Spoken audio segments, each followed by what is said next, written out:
Sitten viimeisenä, mitä terveisiä haluaisit lähettää sun omalle kirjanpitäjälle tai vaikka koko Suomen kaikille kirjanpitäjille kirjanpitäjän päivän kunniaksi, jota vietetään 10. marraskuuta?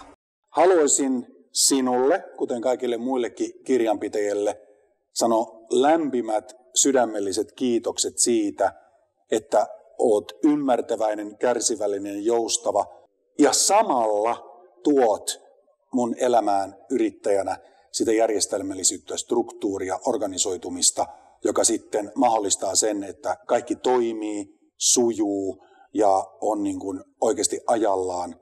Kaikki tämä huojentaa ja helpottaa henkisesti ja ylipäänsä mahdollistaa sen, että minä taas sitten yrittäjänä saan rauhassa keskittyä siihen, mitä mä teen itse yrittäjänä.